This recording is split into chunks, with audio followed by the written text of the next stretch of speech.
ایک اور بچی ہے عائشہ بنت نسیم، نہیں ہے بچی ہے عائشہ بنت نسیم، توکل اور اس کی اہمیت، توکل بھروسہ، اس کے اوپر روشنی ڈالیں۔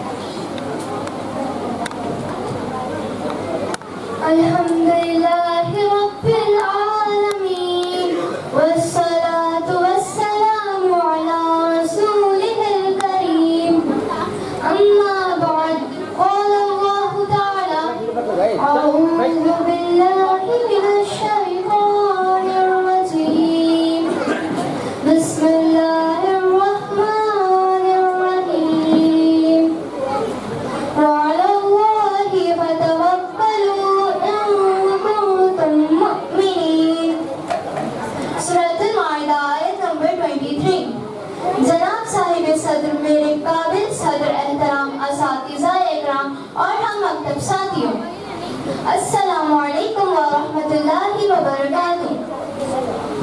اللہ تبارک و تعالیٰ کی حمد و ثنا اور ہادی برحق جناب محمد رسول اللہ صلی اللہ علیہ وسلم کے لیے بے شمار درود و سلام کے بعد میں آج آپ لوگوں کے سامنے توکل اور اس کی اہمیت کے بارے میں کچھ عرض کرنا چاہتی ہوں۔ پیارے بھائیوں، توکل کا معنی ہے بھروسہ کرنا، اعتماد کرنا۔ ہم تمام مسلمانوں کا عقیدہ ہے کہ اس کائنات کے سارے ہی کام، بڑے ہو یا چھوٹے، ہمیں نظر آتے ہو یا نہ، وہ سب اللہ تعالیٰ کے حکم اور اس کی حکمت سے ہو رہے ہیں۔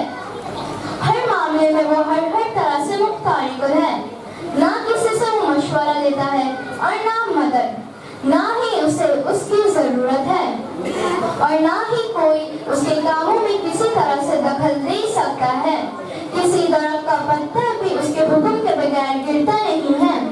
اس لیے اس نے اپنے بندوں کو حکم دیا کہ اپنے ہر کام کاج جو بھی تم کرنا چاہتے ہو، اللہ ہی پر اعتماد اور بھروسہ کیا کرو، اور انجام اسی کے ہاتھ میں ہے۔ ہاں، یہ ضروری ہے کہ اس نے دنیا اسباب کی دنیا بنائی۔ رزق حاصل کرنے کے لیے کھیت میں ہل چلانا، بیج بونا، وقت پر پانی دینا ضروری ہے، تو پھر انشاءاللہ پھل، پھول، پودے، درخت اور غلہ بھی اگاتا ہے اور انسانوں کو رزق حاصل ہو جاتا ہے۔ بلا شبہ اللہ تعالیٰ قادر ہے کہ یہ سب کچھ اپنے حکم خود سے بنا کر پیدا کر دے، مگر یہ اس کی عام سنت اور طریقہ نہیں۔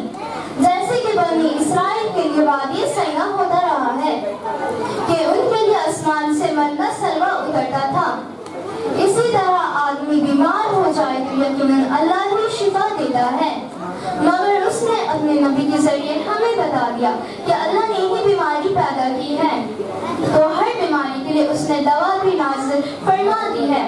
اس لیے دوا دارو کیا کرو، جب دوا اور تدبیر اکٹھا ہو جاتے ہیں تو اللہ کی جانب سے شفا بھی مل جاتی ہے۔ اس لیے کسی بیمار کو علاج کرنے اور کرانے میں سستی نہیں کرنا چاہیے اور نہ ہی مایوس ہونا چاہیے، بلکہ اللہ پر اعتماد اور توکل کرتے ہوئے علاج کرانا چاہیے، دوا استعمال کرنی چاہیے، انشاءاللہ شفا بھی مل جائے گی۔ اثر بھی اور توفیق کی دعا بھی تو ہی دیتا ہے، اثر بھی اور توفیق کی دعا بھی تو ہی دیتا ہے، دوا بھی تیری جانب سے شفا بھی تو ہی دیتا ہے۔